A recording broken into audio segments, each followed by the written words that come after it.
Es en vivo Gabriel Michi.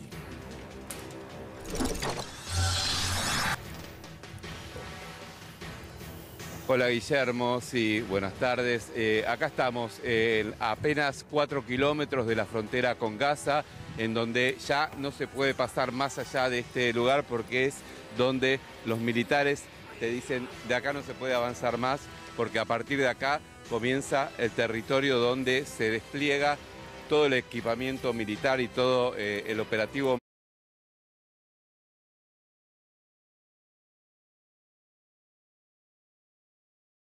militar con vistas a lo que va a ser la invasión. ¿Dónde estamos?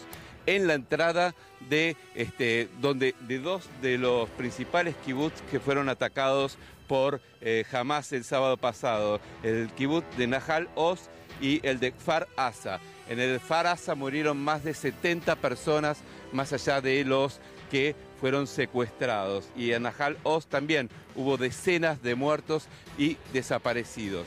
En este lugar, fue digamos, el lugar donde se dio una de las peores tragedias humanitarias con respecto a esa agresión por parte del Hamas el sábado pasado, un lugar que hoy está cerrado y que está militarizado, y un poco lo que les contábamos, como esos kibutz donde se desplegaron justamente estas matanzas, hoy por hoy esos kibutz funcionan como bases militares para justamente el aprovisionamiento, la organización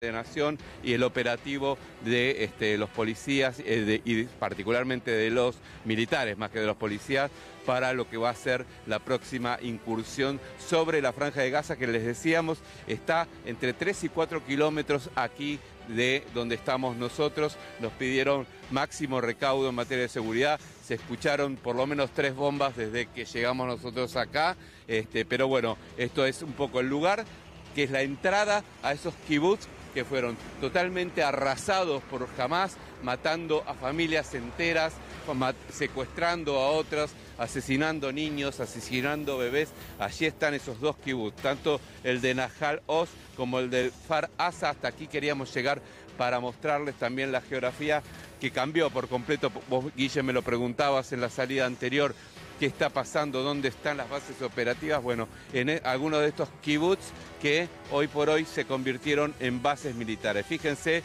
el despliegue militar, no solamente de personal, de personas que están caminando, sino de los camiones y tanques que entran y salen en esto que es la última frontera militar en esta zona antes de llegar a la Franja de Gaza.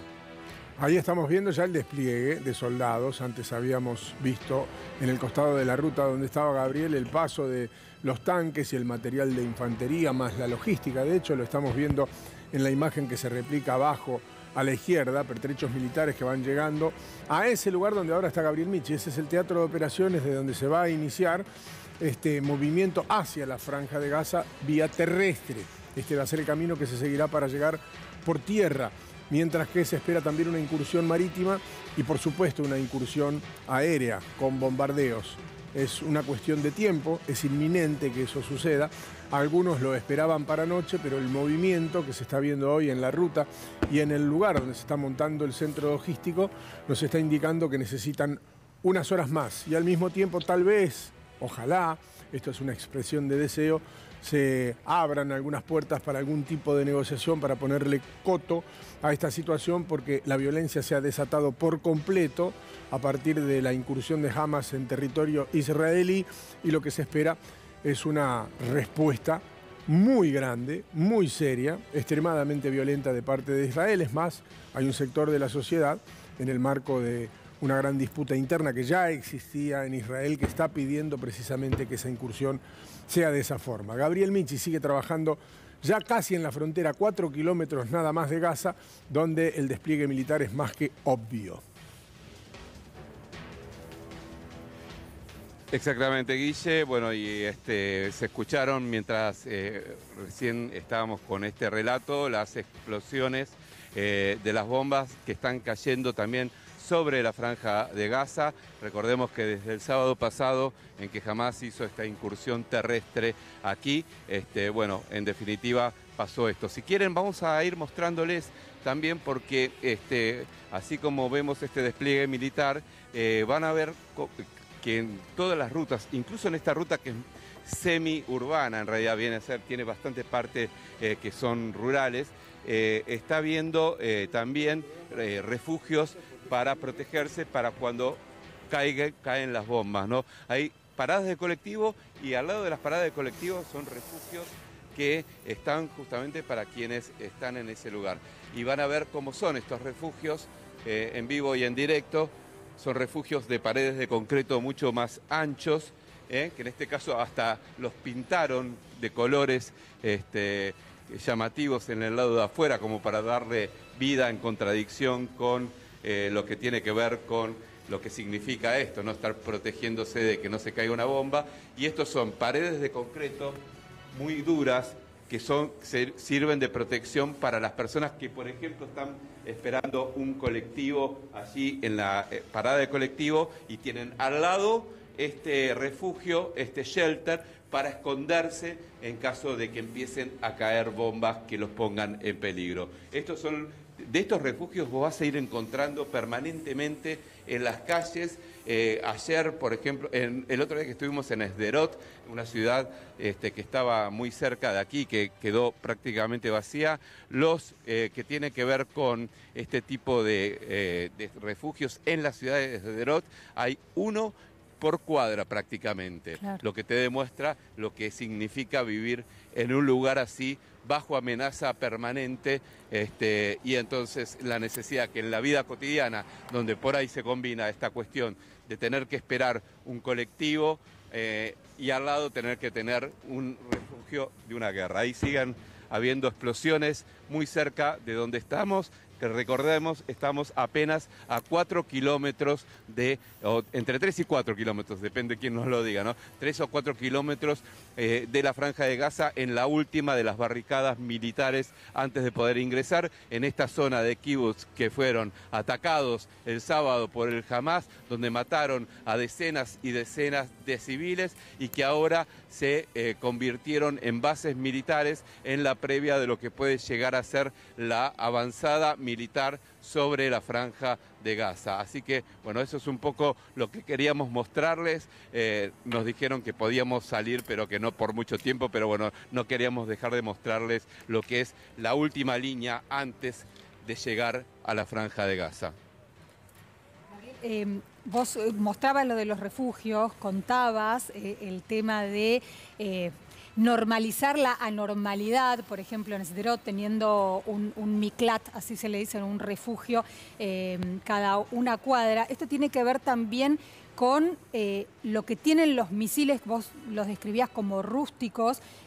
Hace una semana nos decían que era más bien chatarra, que era material bélico que otras naciones descartaron. Esto tiene que ver con las esquirlas y con lo que le meten adentro a los misiles, que es lo que puede causar incluso aún más daño.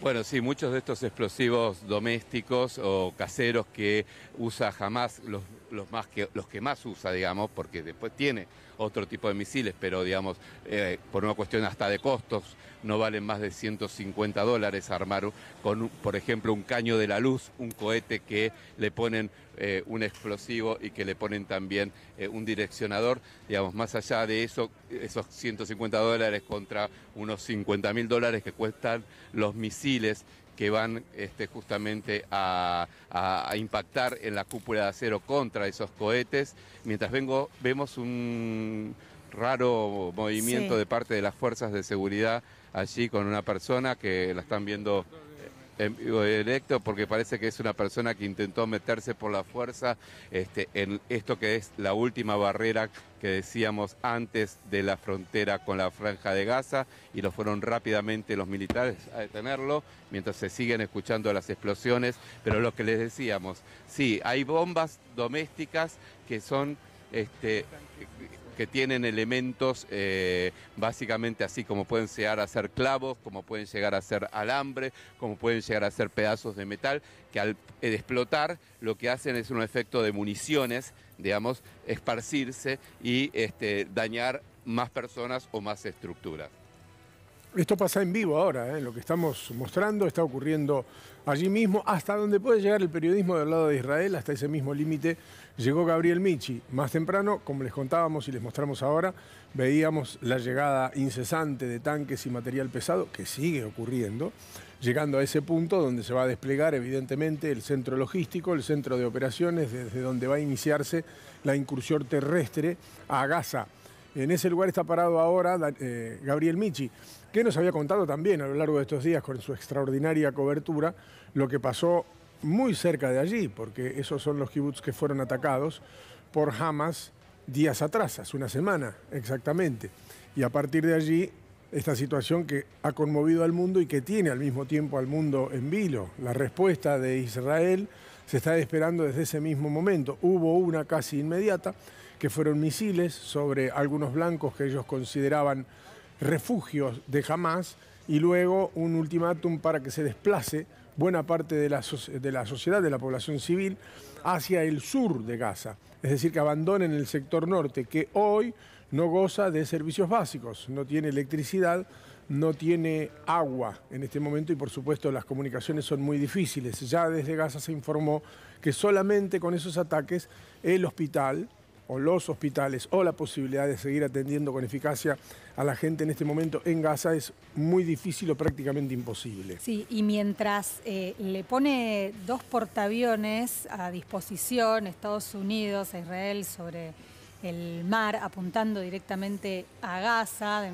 forma disuasoria para que los terroristas no utilicen ese lugar, dicen oficialmente que temen una escalada en la guerra entre Israel y Hamás y que la perspectiva de que Irán se involucre directamente. Esto lo dijo el asesor de Seguridad Nacional de la Casa Blanca, Jake Sullivan, y citó la posibilidad de un nuevo frente de batalla en la frontera entre Israel y el Líbano.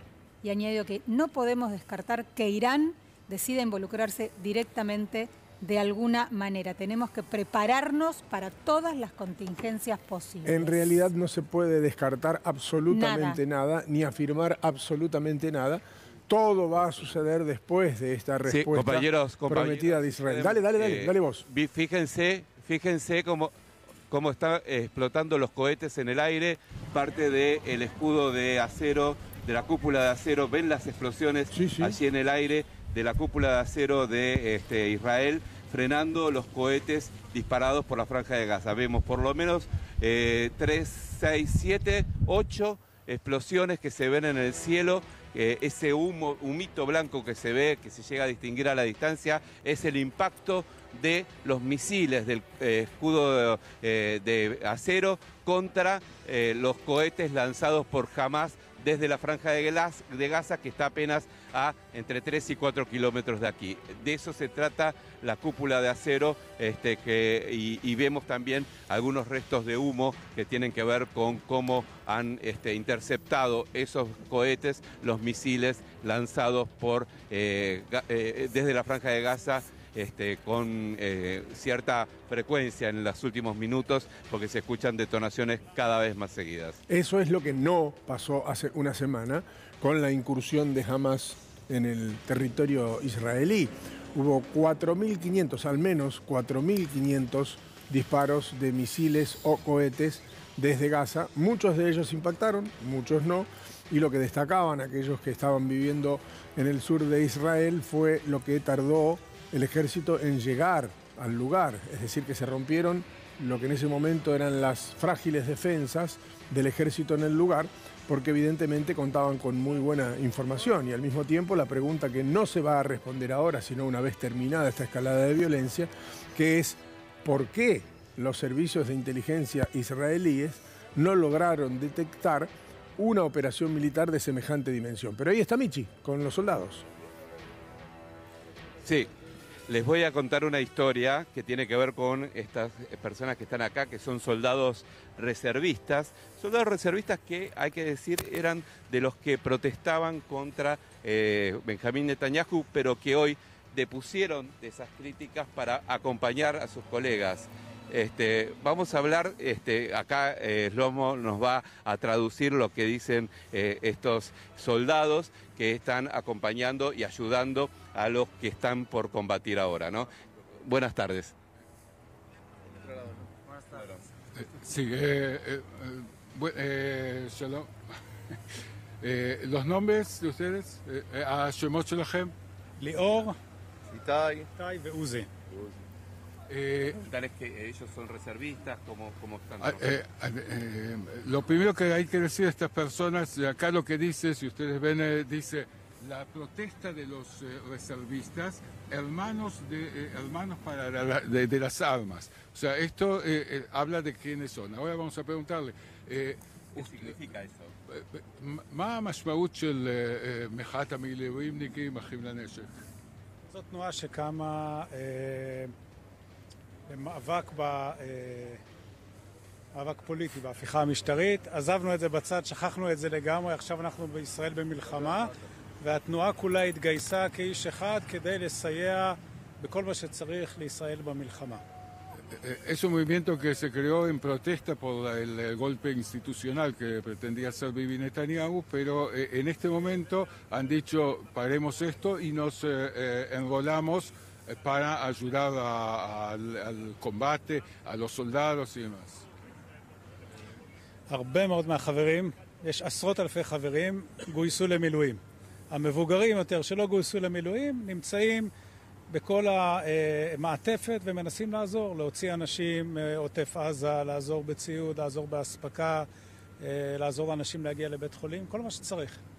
Hay decenas de miles de miembros del movimiento, o sea, gran parte, los que están hasta los 40, 45 años, entonces fueron reenrolados para ser reservistas, pero los que no, entonces están ayudando, tratando de sacar gente de toda la zona, ayudando a todo tipo de cosas, a los soldados y demás, para esta batalla social, no solamente de armas. Sí. Preguntarles qué creen que va a pasar a partir de ahora, digo, por todo el despliegue militar que estamos viendo. מה אתם חושבים שיקרה כרגע? אנחנו רואים פה ממש גדודים וגדודים. מה יקרה עכשיו?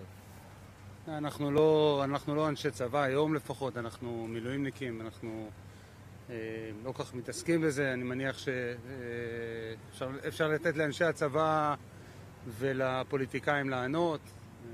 אני מאמין ומקווה שהחמאס יטופל עד תום. זה לא כל כך המטרה שלנו, אנחנו פה בעיקר לעזור לחיילים ולעזור לאזרחים. אנחנו הגענו ביום ראשון, מיד איך שיום ראשון בבוקר התייצבנו פה, ואנחנו פשוט עושים הלוך חזור, מוציאים אזרחים שנתקעו פה, אף אחד לא עוזר להם, אין להם דרך לצאת, לוקחים אותם לאזורים בטוחים, מפזרים אותם בכל הארץ.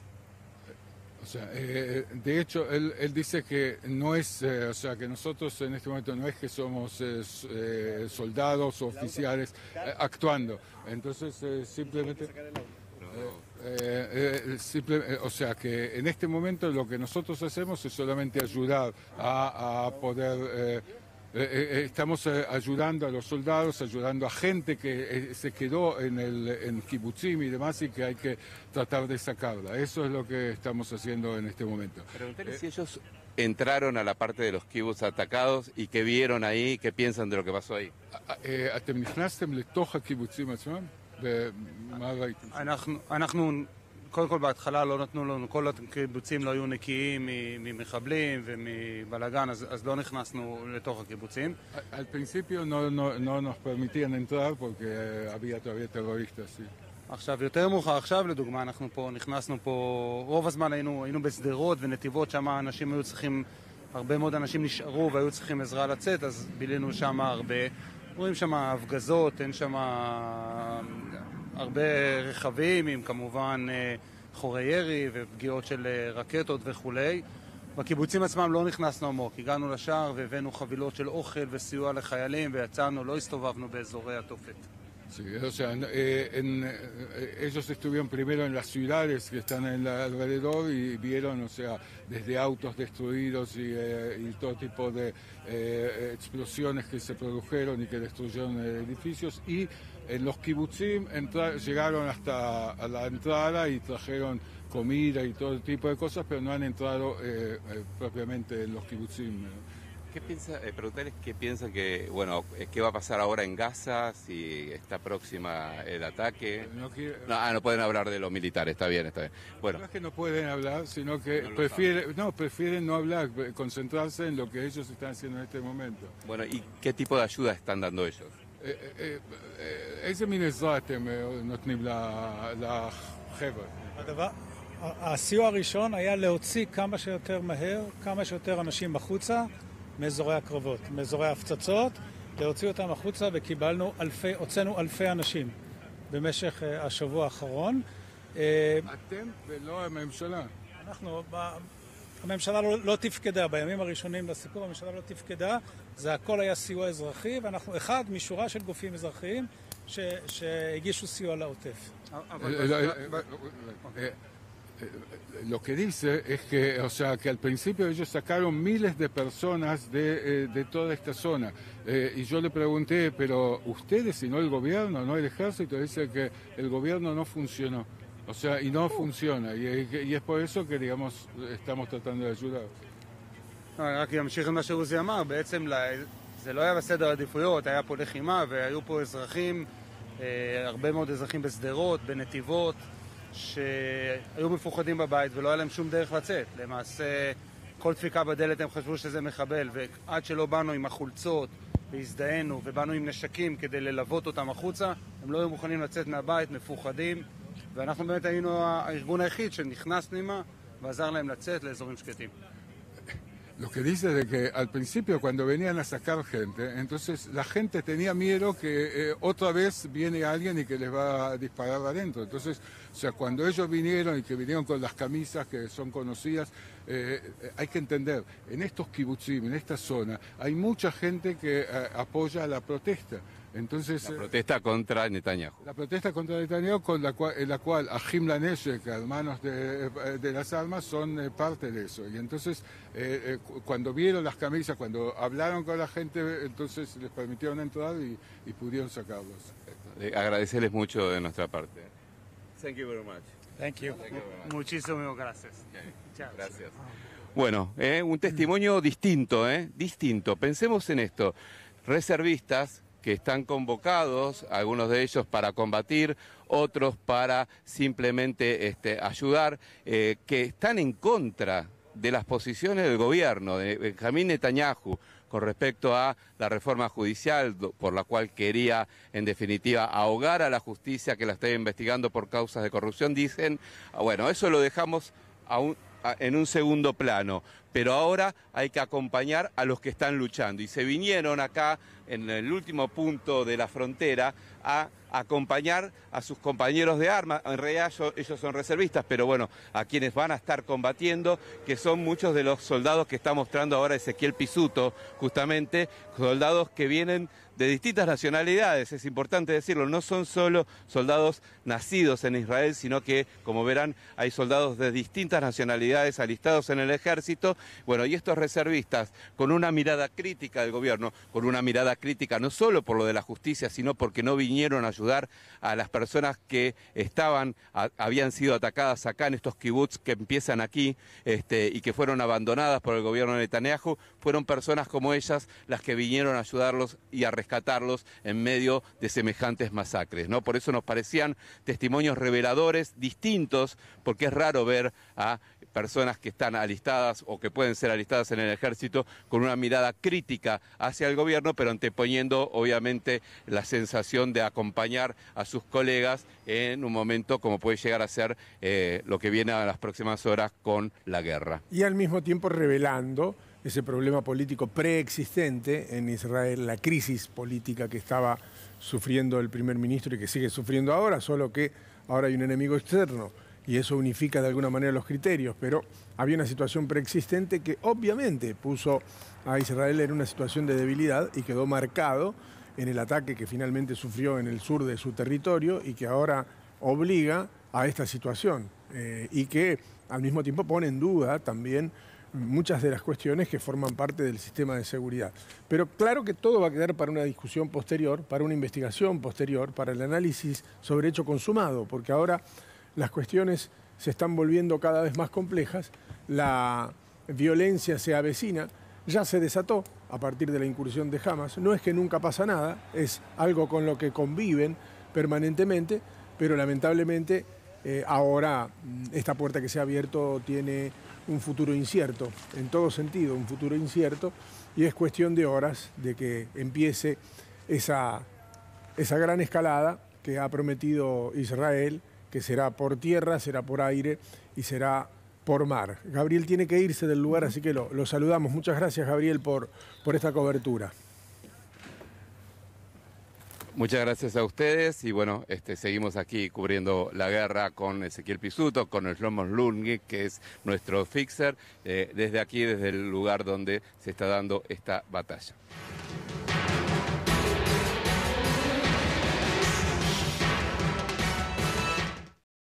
Vista para el trabajo que siempre soñé.